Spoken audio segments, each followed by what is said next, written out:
Hey guys, and welcome on in to the first episode of, I know not a really interesting name I came up with, but CFL Week 7 picks and predictions. I am Terry, Nick beside me. We have TK down below, and we are going to break down the CFL slate. Of course, we have a game that is happening tonight, so we will definitely start with that one. And we can just jump right into it here. And I will start by bringing up the current odds in the game. So currently here, Edmonton, you can get for plus 600 to plus 816 on the money line. Winnipeg minus 900 to minus 1228. Of course, the spread 14 and a half, also 15s available, 45s and 45 and a halves available as well in this one. And I'm going to let Nick start off with this game. Nick, what do you Yeah, we're think taking the about Elks week one? outright. Yeah, Elks outright. I'm just kidding. No. This is an Elks team that cost me money in the beginning of the season, but looking at it, they are 0-6 this year. They're 1-5 ATS. And they get to go up against Winnipeg, which I would not want to be going up against Winnipeg this week, especially after what happened last week. They lose to Ottawa 31-28 in overtime as a 10-point favorite, where they had a 16-point lead with about 3.5 minutes to go in that game. A pick six by Jack Colaros, and then they had another possession. They turned it over. They punted. Ottawa came down and scored, and then they settled for a field goal in overtime. Ottawa won it with a touchdown, and not being able to close out the game is what I think is going to lead to Winnipeg playing a full, complete 60 minutes of football here. They want no doubt left in this game. I would lean towards Winnipeg. I'm not laying 15 points. That is just seems a little much for me personally. I did take the Winnipeg team total over 30 and a half, the full game over 45 and a half. I'm expecting points in this game. Now, it's probably Taylor Cornelius, which I think he can help put a couple points up on the board for the Elks tonight, maybe 10, 14 points. I think most of the scoring will be done by Winnipeg in this game. I'm expecting 35 to maybe 40 points in this game from Winnipeg, just running the ball down their throats. This is one of the worst running defenses in the CFL with the Edmonton Elks. And they have an opportunity where the Winnipeg Blue Bombers, one big thing last week that really caused them to really struggle and lose that game is they couldn't run the ball against Ottawa. That was one thing where Oliveira got barely anything going on the ground, and that's why they were throwing the ball with 3 minutes to go and a 2-score lead in the fourth quarter, because they couldn't do anything on offense running the football. I think that changes tonight with the worst run defense in football that they're facing in the Elks. I like the Blue Bombers to put up at least 31 points here in this game. I got their team total over 30 and a half, and I got the full game over 45 and a half. I would not be surprised to see them continue to score late into the fourth quarter in this one to make sure there's no chance of a comeback in this one. All right. TK, what do you think? Elks and Blue Bombers.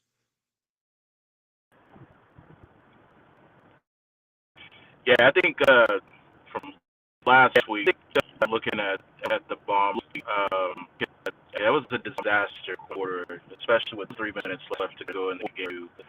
Be up by 16 and basically blow it away. And I would expect to come out and play a full 60 minutes on football. And it's a good tune-up game. I mean, we all know how the Elks are. It's pretty much trash on both sides of the ball. So I expect the Elks to do much scoring. Bombers are fantastic at home, especially in the second half. I think this game stays under. I really don't have any skin in the game as of right, but I do kind of lean toward under, and I do lean towards what Winnipeg have. The game minus is a lot to me. I think that, but that's still a lot, especially league, and especially from what I saw. I didn't take that. But I do think that is kind of where the edge was to take that. So those would be my two leans. All right. TK is on the road driving. That's why it was a little bit staticky there, but it's all good. for me here in this one, I really like the other three games a lot more here. If you followed me on Twitter or if you bought my premium plays in the season, you will know that I love to fade Edmonton. I'm always tweeting, not always tweeting, but I'm jabbing the Edmonton Elks. They've been horrendous all season long. Um, just, I don't like laying over 9.5 points. Uh, and once you get to 14.5 minus 15, Winnipeg, this team has been the best team in the CFL for a few seasons now. But this year, they've shown signs of kind of taking a step back here, especially defensively. So I'm not going to trust them with the point spread, but you will not catch me taking Edmonton, even at plus 15.5. You could put it up to plus 21.5. And I'd still be kind of thinking, I want to touch this. I do have two player props.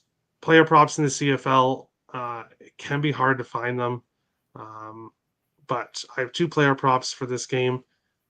Dalton Schoen over 68.5 receiving yards. He is averaging 71.8 receiving yards per game. I do expect Winnipeg to put on offense in this game against the Elks. So I like Schoen to get more than 70 receiving yards. And then a player that I've been watching, Drew Wolodarski. He is second in the CFL in receiving touchdowns with 4 so far this year. Yet he's plus 190 to find the end zone in this one. I know a lot of the other players, like Dalton Schoen, I believe, is like minus 250, where the leading touchdown scorer is plus 190. I won't argue with it. He's been plus money the last few weeks as well. So I will take Drew Wolodarski anytime touchdown at plus 190 in this game. We will move on along to the second one. If anyone in the chat has any questions, feel free to leave them. But we'll jump into the second game, which is the Toronto Argonauts and the Hamilton TigerCats. In this one, Toronto currently minus 364 to minus 450. Hamilton plus 300 to plus 350. Minus 8 for Toronto up till minus 10.5. One thing you will notice in the CFL is lines will vary across book to book. Hamilton, you can get plus 8, and you can also get them for plus 10.5. If you like Hamilton, 50s, 50.5s, and 49.5s in this game. And for me here, Toronto's been consistent. They've been consistent all season long, winning all 4 games. They have scored at least 32 points in all 4 games. Funny enough, their lowest scoring game was against Hamilton when they only scored 32 points. Their team total is at 29.5. Hamilton is giving up 32.8 points per game. Toronto, as I said, averaging 38.75 points per game.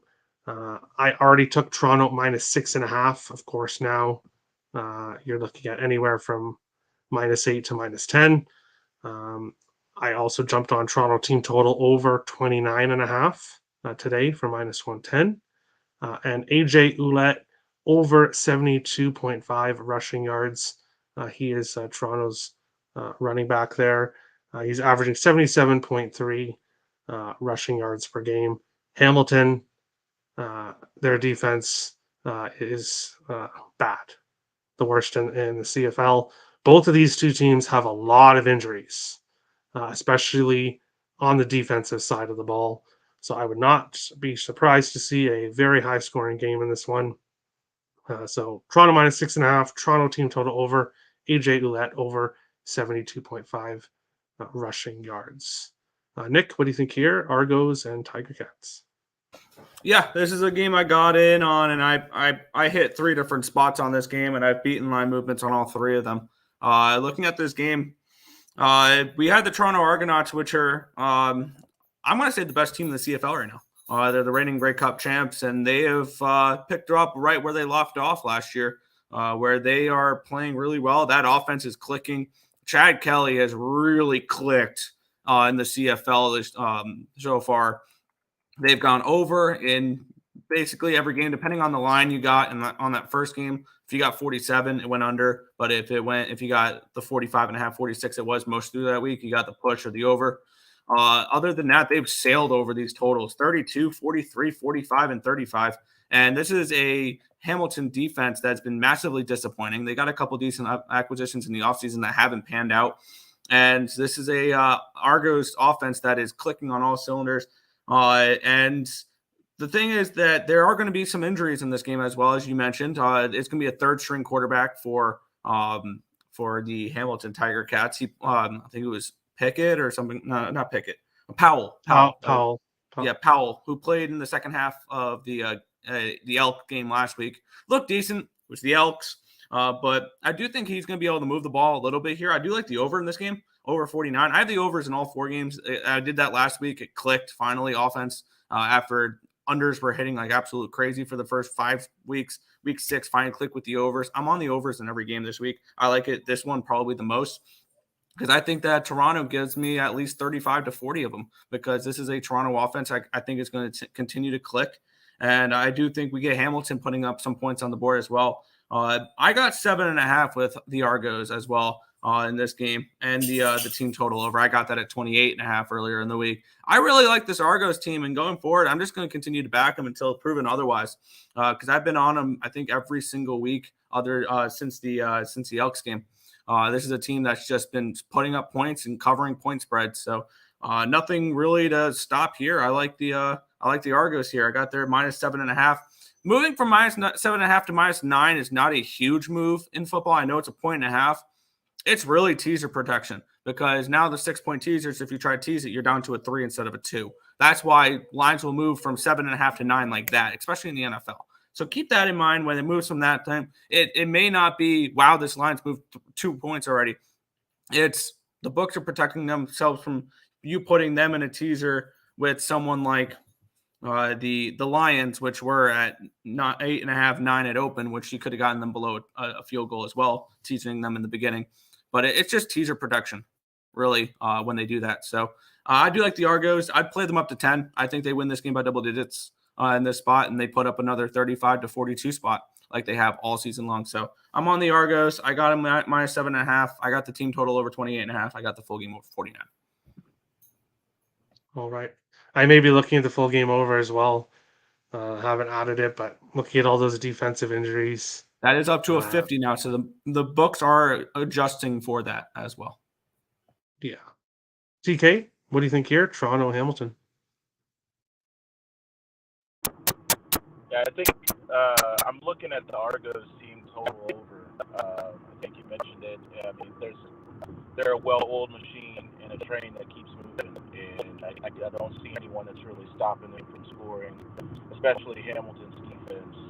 And I think Hamilton's defense is one of the worst against the run, and I do like AJ Ouellette's props to go over. I think he goes for 100 tonight. I think both him and Andrew Harris have a good successful game. So I'm looking at Let's props over for rushing yards and the Argos team total over as well.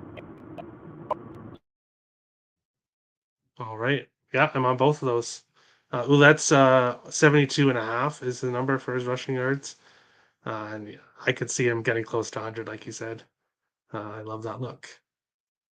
We'll go into the next game here, which is the Saskatchewan Roughriders and the BC Lions here, but I have the wrong one. I apologize. Saskatchewan, anywhere from +320 to +350 on the money line. BC -417 to -450. -10s now, -10.5. The total, everybody agrees. Book to book to book, everyone says 45.5 in for the total in this one. And Saskatchewan has been a team that I've liked to back. I backed Saskatchewan quite a few times this year.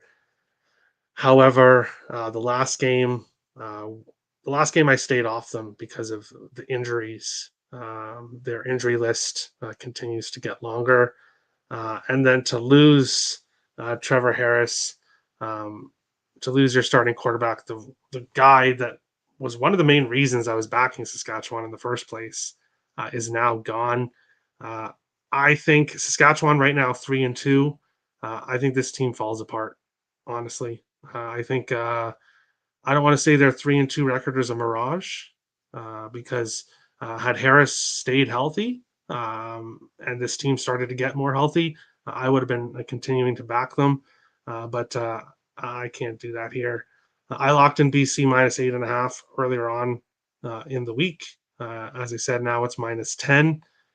Um, Today, I locked in BC team total over 27.5.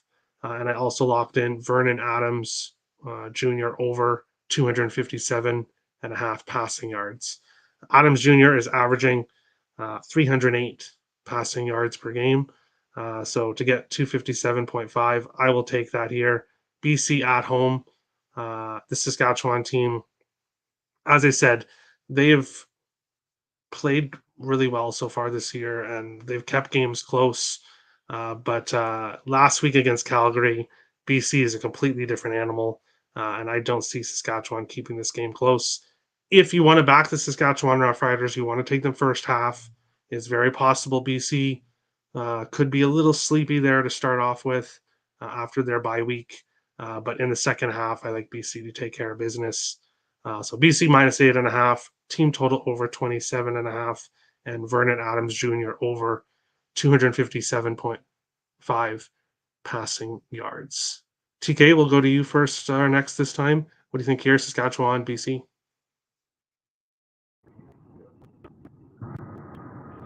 Yeah, Trevor Harris going out for Saskatchewan. I mean, that really sucks. And from what I've seen out of Mason Fine, it's terrible. I'll put it flat out. It's terrible. I don't like him being in the position of being the starting quarterback, and I quite frankly think he's going to strike. I like BC first half. I just kind of let them cover the full game just because I think that they clearly are the better team and the more complete team.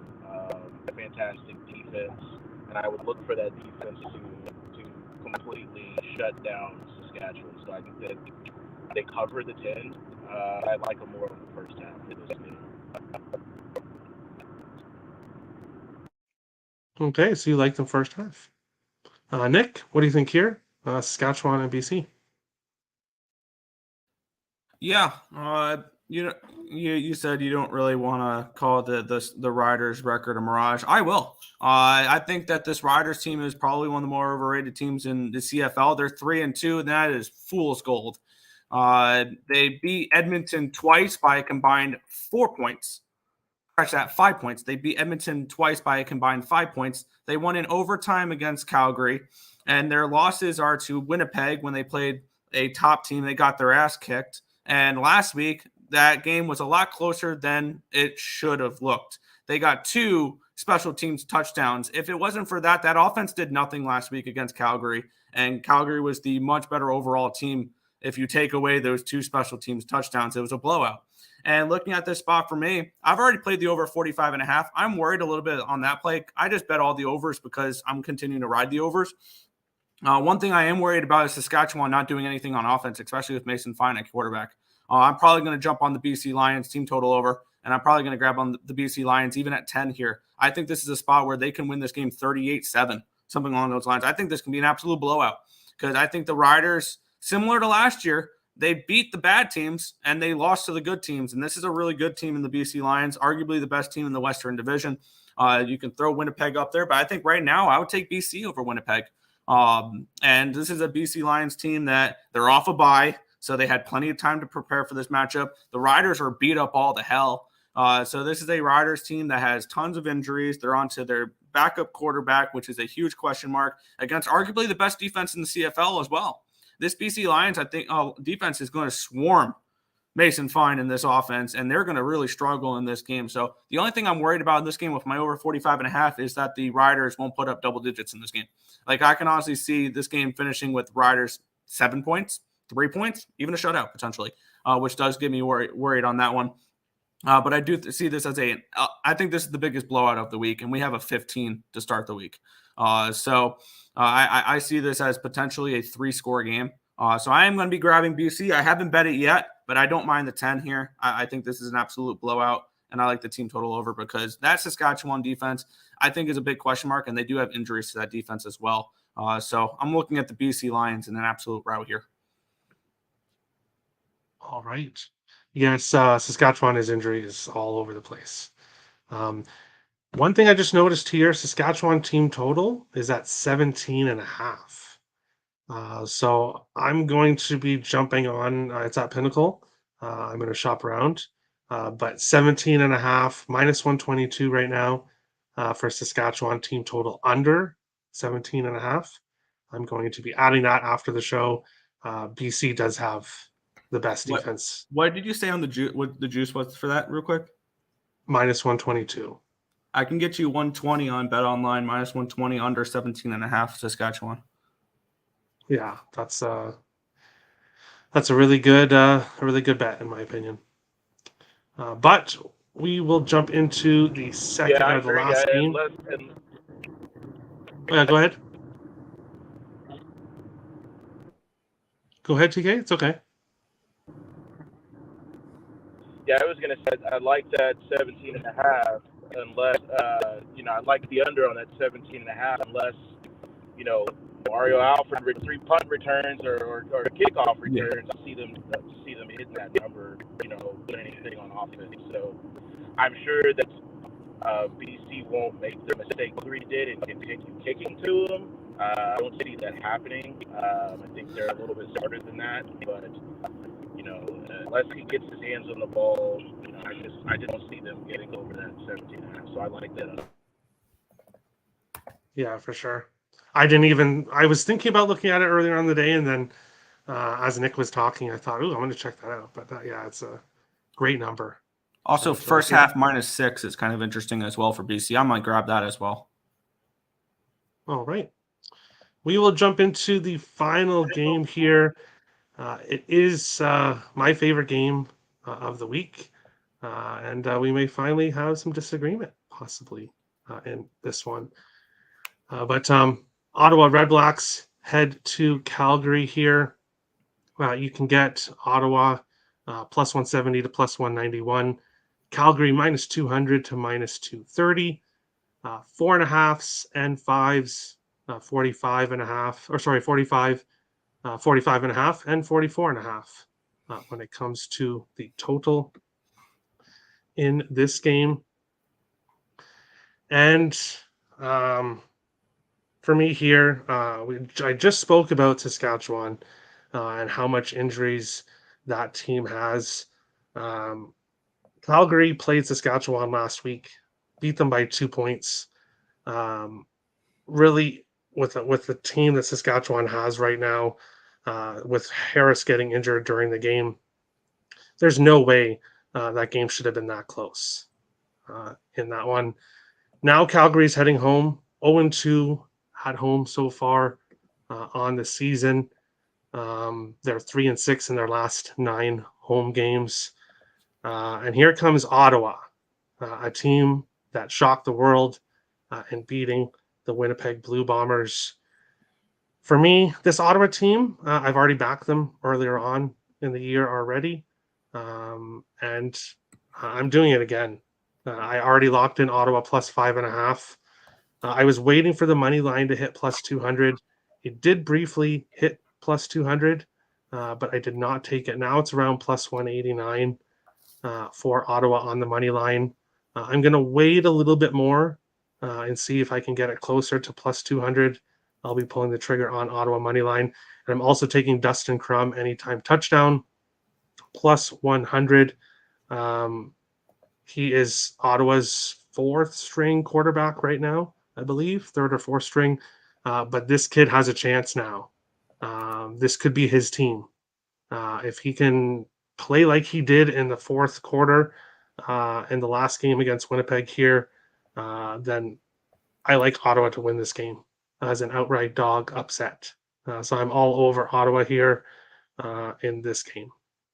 Crum, 3 rushing touchdowns is good for tied for second in the CFL so far this year. So I like him to get one, and I like Ottawa to upset in this game, at least cover the point spread, possibly win.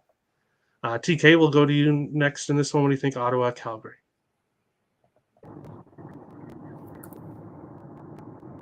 Yeah, I think it was a great effort by Crum last week, but I think if we really break down that game and you look at the first half, they just got absolutely dominated by Winnipeg. And ask me, I think the Bombers took the gas the second half, and especially towards the end of the game they did. And he took advantage of it, from what I can recall with the game there. I just don't see it happening twice. I'm not the greatest fan of Jake Mayer. I think he's average to sometimes subpar. There are times where he shows up and he makes some really great throws and makes some plays. Like he did last week in the game against Saskatchewan. I still want to trust Calgary to get the job done. I don't think they want to fall victim to losing the Redblacks into a 4-string quarterback. I think something that's in their mind and that they know that. And I do think that they are a better team. The question is, will they play like that? I think they will. So I'll take Calgary to cover the -5. I think they'll do. I think there's gonna times in the game where it's Jake Ayers is gonna struggle because he usually does. I think when it comes down to it, he will get the job done. So I'll take Calgary to cover and win. All right. So TK likes Calgary. Nick, Ottawa Redblacks, Calgary Stampeders. What do you think here? Yeah, I'm on the same side as TK here.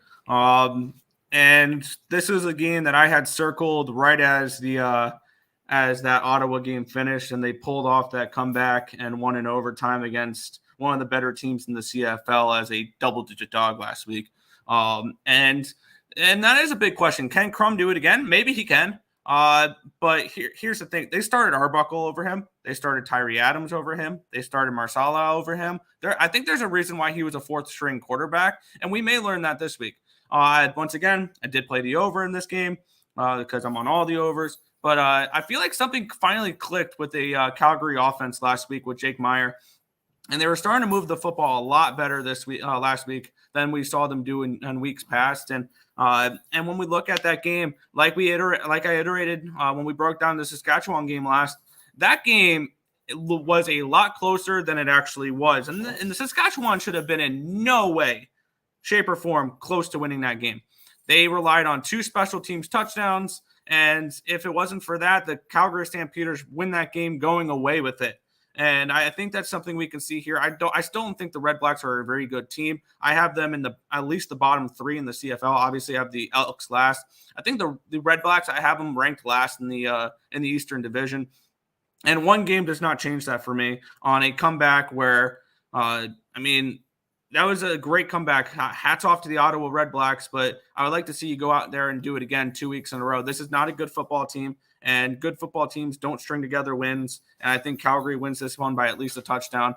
Kind of worries me. I like all favorites this week, which means one of these dogs are going to win outright. Maybe it's the Redblacks, but I really like Calgary, and this is a game I had circled from the end of that overtime without even knowing who Ottawa was playing next. And I do like this Calgary team. I think they're an above-average football team. I think they're 3rd in the Western Division behind BC and Winnipeg. They're a fringe playoff team, and they maybe can pull off an upset in the playoffs, something along those lines. But when it comes to it, I think something finally clicked with the Stampeders team, and I like them at home here against a team that I think is not a great football team in Ottawa, that I think is in a massive letdown spot here. Very similar to after BC beats Winnipeg a couple weeks ago, and then they went and played Toronto and got beat. I think something very similar here with the Stampeders getting the win in this spot. So I like the Stamps. I got them -5.5. I got the full game over. and maybe look towards the Calgary team total. I like the way that offense started to click last week. Maybe they continue that into this week as well. But I like Calgary in the over in this spot. All right. This is the one over that you have that, okay, BC definitely has the best defense. BC makes me nervous. That's the one that this makes me one the most here, nervous. I like it. This is a game I would go under with as well. Or I would go under with. Ottawa, I think, has top 3 defense in the CFL. I love Ottawa's defense. And Nick alluded to where his team's ranked. I'll quickly go over my power rankings before we finish off the show. Toronto's number 1, BC number 2, Winnipeg number 3, and then there's a huge drop off. And the 5 teams, Ottawa, Calgary, Saskatchewan, Montreal, Hamilton, I literally have them all like really close to each other. I think they're all pretty much kind of jumbled up together. And then Edmonton is about 10 steps below everybody else. So that's how I have things. But of course, as the weeks go on, somebody in that 5-team pack is going to start to stand out, I think. And we'll see who that is. TK, anything you want to finish off with before we head out?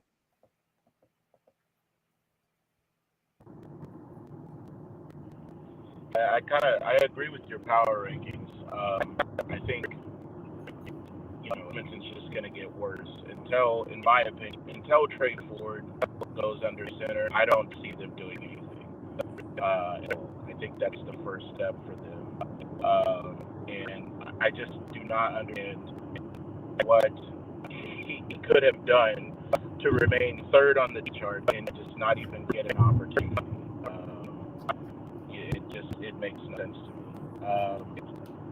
As far as upsets, I mean, it kind of scares me looking at old favorites. I just don't see any of the dogs, that maybe Ottawa, because of their defense. I feel that they do have a really, really good defense.